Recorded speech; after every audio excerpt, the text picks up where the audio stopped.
ഞാൻ ഒരു വീടിന്റെ പ്ലാൻ വരച്ചു കൊടുക്കുമ്പോൾ ഒരു കാരണവശാലും ഞാൻ വീടുമായി ബന്ധപ്പെടുത്തി കാർ പോർച്ച് പണിയില്ല. തെക്ക് കിഴക്ക് ഭാഗത്ത് നിങ്ങൾക്കൊരു കാർ പോർച്ച് വന്നു, അപ്പൊ നിങ്ങൾക്ക് സാമ്പത്തിക പ്രശ്നമാണ്. കാർ പോർച്ച് വടക്ക് പടിഞ്ഞാറാണ് പണിഞ്ഞിരിക്കുന്നതെങ്കിലോ ഗൃഹനാഥന്റെ സൗഭാഗ്യം പോയി. ഫെങ്ഷുയി, പിരമിഡ്, വാസ്തു ഇതെല്ലാം കൂടെ ക്ലബ് ചെയ്തിട്ട് റെമഡിയാണ് ചെയ്യുന്നത്. അപ്പോഴവർക്ക് സഡനായിട്ട് റിസൾട്ട് വരും. നമസ്കാരം. ഇന്ന് നമ്മോടൊപ്പം ഉള്ളത് ഏകദേശം 20 വർഷത്തോളം എക്സ്പീരിയൻസ് ഉള്ള പ്രശസ്ത വാസ്തു ഫെങ്ഷുയി കൺസൾട്ടന്റ് സുരേഷ് സാറാണ്. സാർ, നമ്മള് വീട്ടിൽ കാർ പോർച്ച് പണിയുമ്പോൾ ശ്രദ്ധിക്കേണ്ട കാര്യങ്ങൾ എന്തൊക്കെയാണ്? കാർ പോർച്ച് പണിയുമ്പോൾ നമ്മൾ ഒരുപാട് കാര്യങ്ങൾ ശ്രദ്ധിക്കണം. നമ്മൾ കൺസൾട്ടിങ്ങിനായിട്ട് പോകുമ്പോൾ ഒരുപാട് പേര് ചെയ്ത് കണ്ടുവരുന്ന ഒരു പ്രധാന തെറ്റെന്ന് പറയുന്നത്, വീട് നമ്മളങ്ങ് പണിയും. ഒരു പക്ഷേ പല കാരണങ്ങളായിരിക്കാം. വീട് പണിഞ്ഞ സമയത്ത് ഒരു പക്ഷേ അവർക്കൊരു കാറിനെ പറ്റിയുള്ള ഒരു ഐഡിയ ഉണ്ടായിരിക്കില്ല. കുറച്ച് നേരത്തുള്ള വീടുകളെ പറ്റിയാണ് സംസാരിക്കുന്നത്. അപ്പോൾ അവർക്ക് കുറച്ച് ഫിനാൻഷ്യലൊക്കെ ആയിട്ട് അവർ പിന്നെ വണ്ടി എടുക്കും. വണ്ടി എടുക്കുമ്പോൾ എന്ത് ചെയ്യും? വീട് സ്ക്വയറോ റെക്ടാങ്കിൾ ഷേപ്പിലോ ആയിരിക്കും ഒരു പണി ചെയ്തിട്ടുള്ളത്. വീടിനോട് ചേർത്തുകൊണ്ട് പുറത്തേക്ക് ഏത് ദിക്കിലും ആവാം അവരൊരു ഷീറ്റ് ഇട്ടോ അല്ലെങ്കിൽ ഒരു കാർ പോർച്ച് പണിഞ്ഞു വയ്ക്കും. ഇപ്പൊ ഉദാഹരണത്തിന് ഞാനൊരു ദിക്ക് പറയാം. വടക്ക് കിഴക്ക് ഭാഗത്ത് അവർ പുറത്തോട്ട് തള്ളി ഒരു കാർ പോർച്ച് പണിഞ്ഞു എന്ന് കരുതുക. അങ്ങനെയാണെന്നുണ്ടെങ്കിൽ ഈ വീടിന്റെ സ്ക്വയർ ഷേപ്പ് അവിടെ പോയി. മനസ്സിലായി? കാരണം വീടുമായി ടച്ച് ചെയ്തുകൊണ്ട് പുതിയൊരു നിർമ്മിതി അവിടെ വന്നു കഴിഞ്ഞു. അപ്പോൾ വടക്ക് ഭാഗവും വടക്ക് പടിഞ്ഞാറ് ഭാഗവും മിസ്സായി. കാരണം വീട് സ്ക്വയറോ റെക്ടാങ്കിൾ ഷേപ്പിലോ ആണല്ലോ വരേണ്ടത്. അപ്പോൾ വടക്ക് കിഴക്ക് ഭാഗത്ത് തന്നെ ഒരു ഉപനിർമ്മിതി വന്നു. വീടിനോട് ചേർത്താണ് അത് വന്നിരിക്കുന്നത്. അപ്പോൾ വടക്കും വടക്ക് പടിഞ്ഞാറും നഷ്ടമായി, വാസ്തു തെറ്റി. ഇനി വീടിനോട് ചേർന്ന് പണിഞ്ഞു എന്ന് കരുതുക. ഇപ്പൊ നമ്മൾ പുതിയൊരു വീട് വെച്ചപ്പോഴത്തേക്ക് കാർ പോർച്ച് പണിഞ്ഞു. ഈ കാർ പോർച്ച് തെക്ക് കിഴക്ക് ഭാഗത്ത് ചെയ്തെന്ന് വെച്ചു. അപ്പൊ ഫെങ്ഷു പ്രകാരം അല്ലെങ്കിൽ വാസ്തുപ്രകാരം പറയുകയാണെന്നുണ്ടെങ്കിൽ കാർ പോർച്ച് ഏതൊക്കെ ദിക്കിൽ വരാമെന്ന് ചോദിച്ചു കഴിഞ്ഞാൽ ഒന്നാമത്തെ സ്ഥാനം വടക്ക് പടിഞ്ഞാറാണ്. വടക്ക് പടിഞ്ഞാറ് എന്ന് പറഞ്ഞാൽ നമ്മുടെ വായുകോൺ. രണ്ടാമത്തെ സ്ഥാനം തെക്ക് കിഴക്ക് അഗ്നികോണാണ്. ഇപ്പൊ ഞാൻ ഒരു വീടിന്റെ പ്ലാൻ വരച്ചു കൊടുക്കുമ്പോൾ ഒരു കാരണവശാലും ഞാൻ വീടുമായി ബന്ധപ്പെടുത്തി കാർ പോർച്ചും പണിയില്ല. എന്തുകൊണ്ടെന്ന് വെച്ച് കഴിഞ്ഞാൽ ഇപ്പൊ അത് വടക്ക് പടിഞ്ഞാറിൽ വന്നാലും തെക്ക് കിഴക്കിൽ വന്നാലും ഫെങ്ഷുയിൽ അതിനെ മിസ്സിംഗ് ഏരിയ ആയിട്ട് കണക്കാക്കും. മിസ്സിംഗ് ഏരിയ എന്ന് വെച്ചാൽ നഷ്ടപ്പെട്ടു പോയ സ്ഥലം. മനസ്സിലായില്ലേ? അപ്പൊ തെക്ക് കിഴക്ക് ഭാഗത്ത് നിങ്ങൾക്ക് ഒരു കാർ പോർച്ച് വന്നു.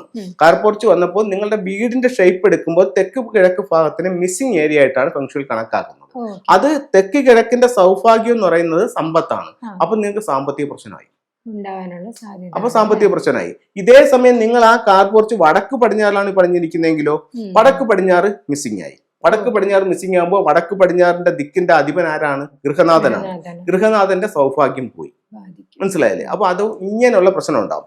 പിന്നെ അതേ കണക്ക് തന്നെ ഇപ്പൊ നിങ്ങൾ വടക്ക് പടിഞ്ഞാറ് ഭാഗത്ത് കാർ പോർച്ച് പണിഞ്ഞു. അപ്പോഴത്തേക്ക് എല്ലാ ദിക്കും ഒരേ ലെവലിൽ വരണം, ബേസ്മെന്റ് ഒരേ ലെവലിൽ വരണമെന്നാണ് പറയുന്നത്. ഏറ്റവും താഴ്ന്നു നിൽക്കാവുന്ന ഭാഗം വടക്ക് കിഴക്കാണ്. അപ്പൊ നിങ്ങൾ വടക്ക് പടിഞ്ഞാറ് കാർ പോർച്ച് പണിഞ്ഞപ്പോൾ സ്വാഭാവികമായും വടക്ക് പടിഞ്ഞാറ് താരുകയും വടക്ക് കിഴക്ക് ഉയരുകയും ചെയ്തു.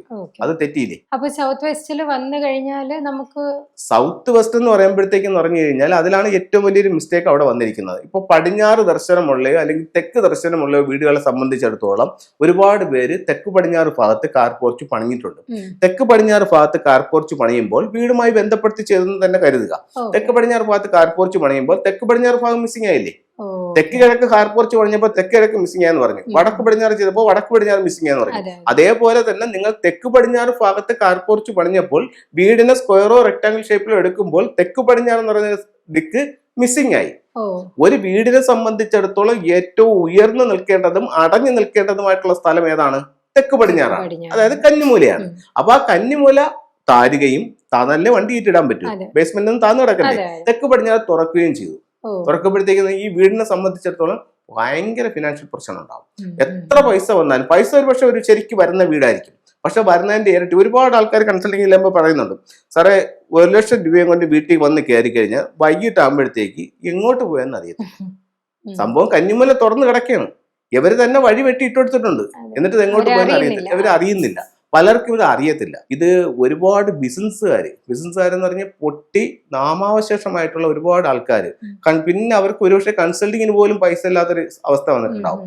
അവര് വിളിച്ച് കാണിക്കുമ്പോഴത്തേക്ക് പറഞ്ഞു കഴിഞ്ഞാൽ അവരുടെ ആ ബിസിനസ് പരാജയപ്പെട്ടതിന്റെ ഫുള്ള് കാരണങ്ങൾ അവരുടെ വീട്ടിലുണ്ട്.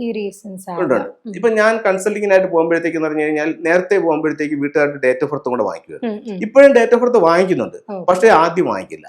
നേരത്തെ ഞാനൊരു വീട്ടിലോട്ട് ചെല്ലുമ്പോൾ വീടിന്റെ പ്ലാൻ എടുത്തതിനോടൊപ്പം തന്നെ അവരുടെ ഡേറ്റ് ഓഫ് ബർത്ത് ഇങ്ങോട്ട് വാങ്ങിക്കും. ഇപ്പൊ വാങ്ങിക്കില്ല. ഇപ്പൊ ഞാൻ ആ പ്ലാൻ എടുത്ത് ആ പ്ലാനിന്റെ A to Z കാര്യങ്ങൾ, പ്രശ്നവും പരിഹാരവും അവരുടെ അടുത്ത് പറയും. അവരുടെ അടുത്ത് പറയുമ്പോൾ കുടുംബാംഗങ്ങളെല്ലാം കൂടെ വന്നിരിക്കും. ഞാൻ പ്ലാൻ എല്ലാം എടുത്ത് പിന്നെ അളന്ന് വരച്ച് കറക്റ്റ് ചെയ്തിട്ട് അവിടെ വെച്ചിട്ട് അവരുടെ അടുത്ത് ഓരോരോ പ്രശ്നങ്ങൾ പറയും. അപ്പൊ അതെല്ലാം അവർക്ക് കറക്റ്റ് ആയിരിക്കും. എന്നിട്ട് ഇവരുടെ ഡേറ്റ് ഓഫ് ബർത്ത് വാങ്ങിക്കുന്നതാണ് പറയുന്നത്. എന്തുകൊണ്ട് ഡേറ്റ് ഓഫ് ബർത്ത് വാങ്ങിക്കുന്നുണ്ടെങ്കിൽ ഈ ഡേറ്റ് ഓഫ് ബർത്ത് വെച്ചിട്ടല്ല ഞാനിത് പറയുന്നത്, ഇവരുടെ വീട് വെച്ചിട്ടാണ് പറയുന്നത്. ഇപ്പൊ ഡേറ്റ് ഓഫ് ബർത്ത് വെച്ചിട്ട് പറയുന്നത് ഒരുപക്ഷെ ഇവരുടെ നാള് വെച്ചിട്ടോ അല്ലെങ്കിൽ ഇവരുടെ ന്യൂമറോളജി വെച്ചിട്ടോ ഒക്കെയാണ് പറയുന്നത് ഒരുപക്ഷെ അവർ ധരിക്കും. ഇതൊന്നുമല്ല, ഞാൻ പറയുന്നത് മൊത്തവും ഫെങ്ഷുയും വാസ്തുവുമാണ്. വീടിനെ പറ്റി മാത്രമാണ് ഞാൻ ഈ കാര്യങ്ങളെല്ലാം അവരുടെ അടുത്ത് പറയുന്നത്. അപ്പൊ അതുകൊണ്ടാണ് ഡേറ്റ് ഇല്ലാതെ ചെയ്യുന്നത്. അവസാനം ഡേറ്റ് വാങ്ങിച്ചിട്ട് ഇതിന്റെ കുറെ അഡ്വാൻസ് ആയിട്ടുള്ള കുറെ കാര്യങ്ങളുണ്ട്. അവരുടെ കുവാ നമ്പർ എത്രയാണ്, അവരുടെ ഭാഗ്യദിക്കുകൾ ഏതൊക്കെയാണ്, അവരുടെ നിറങ്ങൾ ഏതൊക്കെയാണ്, അവരെങ്ങോട്ട് തലവെച്ച് കിടക്കണം, എങ്ങോട്ട് നോക്കിയിരിക്കണം, അതെല്ലാം നമുക്ക് ഇത് ഡേറ്റ് ഓഫ് ബർത്ത് വെച്ച് പറയാം. അത് ലാസ്റ്റിൽ പറയും. ആദ്യം ഇവരുടെ പ്രശ്നങ്ങളെല്ലാം പറയും. എന്നിട്ട് ഞാൻ പറയും നിങ്ങളുടെ ഡേറ്റ് ഓഫ് ബർത്ത് നിന്നോ ഒന്നും അല്ല ഞാനിത് പറഞ്ഞത്, നിങ്ങളുടെ വീടിന്റെ പ്രശ്നങ്ങളാണ് ഞാൻ പറഞ്ഞത്. ഞാൻ ഈ പറഞ്ഞ കാര്യങ്ങൾ നിങ്ങൾക്ക് ശരിയല്ലേ? അത് ശരിയാണ്. അപ്പൊ ഇന്നതാണ് പ്രശ്നം, അതിന് ഇന്നതാണ് പരിഹാരം. ആ രീതിയിൽ നമ്മൾ ഇതിനെ കറക്റ്റ് ചെയ്യും. അപ്പൊ കന്നിമൂല നഷ്ടപ്പെട്ടു പോയി കഴിഞ്ഞാൽ നമുക്ക് സാമ്പത്തികമായിട്ട് പ്രശ്നമുണ്ടാവും. സർ, അപ്പം നമുക്ക് ഫെങ്ഷു തിയറി അനുസരിച്ചിട്ട് ഇതിൽ കറക്ഷൻസ് ചെയ്യാൻ പറ്റില്ല? ഫെങ്ഷുയുടെ തിയറി അനുസരിച്ചിട്ട് എങ്ങനെ കറക്റ്റ് ചെയ്യുമെന്ന് വെച്ച് കഴിഞ്ഞാൽ, ഇപ്പൊ നിങ്ങളുടെ തെക്ക് പടിഞ്ഞാറാണ് നിങ്ങൾക്ക് മിസ്സിംഗ് ആയിരിക്കുന്നത്. അപ്പൊ തെക്ക് പടിഞ്ഞാറ് ഭാഗത്തുള്ള എലമെന്റ് ഏതാണ്, ആ എലമെന്റ് ഏതാണെന്ന് നോക്കിയിട്ട് അതിനെ കണ്ടുപിടിച്ചിട്ട് അതിന്റെ കറക്ഷൻ അതിനനുസരിച്ചിട്ട് അവിടെ എനർജി കൊടുക്കും. അത് കഴിഞ്ഞിട്ടെന്ന് പറഞ്ഞു കഴിഞ്ഞാൽ തെക്ക് കിഴക്കാണ്, തെക്ക് കിഴക്ക് മിസ്സിംഗ് ആണെങ്കിൽ അതിന് കൊടുക്കും. വടക്ക് പടിഞ്ഞാറാണെങ്കിൽ അതിനെ നോക്കിയിട്ട് അതിനനുസരിച്ചിട്ടുള്ള പരിഹാരങ്ങൾ പറഞ്ഞു കൊടുക്കും. പിന്നെ അതിനോടൊപ്പം തന്നെ ഈ തെക്ക് പടിഞ്ഞാറൊക്കെ മിസ്സിംഗ് ആകുമ്പോഴത്തേക്ക് പിരമിഡുകൾ ഉപയോഗിച്ചിട്ടുള്ള ചില റെമഡികളും കൂടെ നമ്മൾ അതിൻ്റെ കൂടെ ആഡ് ചെയ്യും. അപ്പൊ നമ്മളൊരു കൺസൾട്ട് ചെയ്തിട്ട് അവർക്ക് റിസൾട്ട് കൊടുക്കുമ്പോൾ നമ്മൾ ഫെങ്ഷുയി, പിരമിഡ്, വാസ്തു ഇതെല്ലാം കൂടെ ക്ലബ് ചെയ്തിട്ട് റെമഡിയാണ് അവിടെ ചെയ്യുന്നത്. അപ്പോഴവർക്ക് സഡനായിട്ട് റിസൾട്ട് വരും. ഇപ്പോൾ ഒരാളിനെ സംബന്ധിച്ചിടത്തോളം ഞാൻ അത് ഫെങ്ഷു ആണോ ചെയ്യുന്നത്, അല്ലെങ്കിൽ പിരമിഡ് വാസ്തു ആണോ ചെയ്യുന്നത്, അല്ലെങ്കിൽ വാസ്തു ആണോ ചെയ്യുന്നത് എന്നല്ല അവരുടെ വിഷയം. അവർക്ക് നിലവിലുള്ള പ്രശ്നത്തെ മറികടക്കുകയും അവർക്ക് ജീവിതത്തിൽ സൗഭാഗ്യങ്ങൾ വരികയാണ് ചെയ്യേണ്ടത്. അപ്പൊ അതിനതിൻ്റെ രീതിയിൽ പറഞ്ഞു കൊടുക്കും. അത് എല്ലാ വർഷവും ഒരു കൃത്യമായിട്ട് അതിന് ഫോളോ അപ്പും കൂടെ ചെയ്യുകയാണെന്നുണ്ടെങ്കിൽ ഭയങ്കര വലിയ റിസൾട്ട് അവർക്കത് കിട്ടും. കാരണം എന്ന് പറഞ്ഞു കഴിഞ്ഞാൽ ഓരോ വർഷവും ഓരോ നക്ഷത്രങ്ങൾ വരുന്നുണ്ട്. അപ്പൊ ഇപ്പൊ നിങ്ങളുടെ വീടിന്റെ വാതിലിൽ, പ്രധാന വാതിലിൽ നിൽക്കുന്ന നക്ഷത്രം 9ആണ്. അപ്പൊ അവിടെ നമുക്ക് സൗഭാഗ്യം വരാൻ വേണ്ടിയിട്ടുള്ള കാര്യങ്ങൾ ചെയ്യാം. അടുത്ത വർഷം നക്ഷത്രം മാറും. അപ്പൊ ചിലപ്പോൾ ഈ ചെയ്തിരിക്കുന്ന റെമഡി ചിലപ്പോൾ ഒരുപക്ഷെ കറക്റ്റ് ആയിരിക്കില്ല. അപ്പൊ നമ്മൾ അതിനെ ജസ്റ്റ് ഒന്ന് ചേഞ്ച് ചെയ്ത് കൊടുത്താൽ മതി. ചിലപ്പോൾ ഒരു കാർപ്പറ്റ് അങ്ങോട്ടും ഇങ്ങോട്ടും മാറ്റി കൊടുത്താൽ പോലും ഈ പ്രശ്നത്തിന് സോൾവ് ആവും. ഇപ്പൊ ഇത് ഇപ്പൊ ഫെങ്ഷുയി ചെയ്താലേ ഈ പ്രോബ്ലം ഉള്ളു എന്നുള്ളതല്ല, നിങ്ങൾ ചെയ്താലും ചെയ്തില്ലെങ്കിൽ ഈ സ്റ്റാർ ഉറപ്പായിട്ടും വരും. അപ്പൊ എല്ലാ വർഷവും ഈ നക്ഷത്രങ്ങൾ ഏതാണ് വരുന്നതെന്നും അതിന്റെ സ്വഭാവം എന്താണെന്നും നമുക്കറിയാം. അപ്പൊ അതനുസരിച്ചിട്ട് അതിനൊന്ന് കറക്റ്റ് ചെയ്ത് കൊടുക്കുകയാണെങ്കിൽ വളരെ വലിയൊരു ജീവിതം ഫെങ്ഷുയിലൂടെ നമുക്ക് കെട്ടിപ്പടുത്താനായിട്ട് സാധിക്കും. സർ, അതായത് ഇപ്പൊ ഏത് ദിക്കിൽ ഈ കാർപോർട്സ് നമ്മൾ പണിഞ്ഞാലും ഇത് ആപ്ലിക്കബിൾ ആണോ? തീർച്ചയായിട്ടും. കാരണം എന്ന് പറഞ്ഞു കഴിഞ്ഞാൽ ഞാൻ പറഞ്ഞല്ലോ, ഇത് വീട് സ്ക്വയറോ റെക്ടാംഗിൾ ഷേപ്പിലോ വരിക, എന്നിട്ട് വീടിനോട് ചേർത്ത് ഒരു കാർപോർച്ച് പണിയുമ്പോൾ കെട്ടി അടച്ചതിനെ മാത്രമേ ഫെങ്ഷുയിൽ എനർജി കണ്ടെയ്നർ ആയിട്ട് കൂട്ടത്തുള്ളൂ. അപ്പൊ ഇതിപ്പോഴത്തേക്ക് ആ ഒരു മൂലം മിസ്സിംഗ് ആണ്. അത് നോർത്ത് ഈസ്റ്റ് ആയാലും ശരി തന്നെ, നോർത്ത് വെസ്റ്റ് ആയാലും ശരി തന്നെ, സൗത്ത് വെസ്റ്റ് ആയാലും ഒക്കെ, നോർത്ത് വെസ്റ്റ് ആയാലും ഒക്കെ. അപ്പൊ പുതിയൊരു വീട് പണിയുമ്പോൾ നമ്മൾ എന്ത് ചെയ്യും, ഒരു പ്ലാൻ കിട്ടുമ്പോൾ നമ്മൾ ഫംഗ്ഷൻ കൂടെ ഇതിന്റെ കൂടെ ഫോളോ ചെയ്യുന്നത് കൊണ്ട് വീടുമായി ബന്ധപ്പെടുത്താത്ത രീതിയിൽ വടക്ക് പടിഞ്ഞാറിലോ തെക്ക് കിഴക്കിലോ കാർപോർച്ച് പണിയും വീടുമായും മതിലുമായും ബന്ധപ്പെടുത്താൻ പാടില്ല. അപ്പൊ ആ രീതിയിൽ നമുക്ക് അതിനെ കറക്റ്റ് ചെയ്യാൻ റെമഡീസ് ആണ് നമുക്ക് ചെയ്യാൻ റെമഡീസ് എന്ന് പറയുമ്പോഴത്തേക്ക് പറഞ്ഞാൽ ഇപ്പൊ നമുക്ക് തെക്ക് കിഴക്ക് ഭാഗത്തുനിന്ന് ഒരു പ്രശ്നം വന്നു, തെക്ക് കിഴക്ക് ഭാഗത്ത് ഒരു പ്രശ്നം വരുമ്പോഴത്തേക്ക് നമുക്ക് ഒരു പക്ഷേ തെക്ക് കിഴക്ക് ഭാഗത്ത് പുറത്ത് നമുക്ക് റെമഡികളൊന്നും ചെയ്യാൻ പറ്റാത്തൊരു സാഹചര്യമാണെന്ന് വെക്കും. കാരണം പല വീടുകളും പല രീതിയാണ്. അപ്പൊ അങ്ങനെയാണെന്നുണ്ടെങ്കിൽ നമ്മുടെ സ്വീകരണ മുറിയുടെ തെക്ക് കിഴക്ക് റെമഡി ചെയ്യാം. നമ്മളുടെ വീടിന്റെ എല്ലാ എനർജികളും ഉൾക്കൊണ്ട ഏറ്റവും ചെറിയ പോർഷൻ എന്ന് പറയുന്നത് നമ്മുടെ വീടിന്റെ സ്വീകരണ മുറിയാണ്.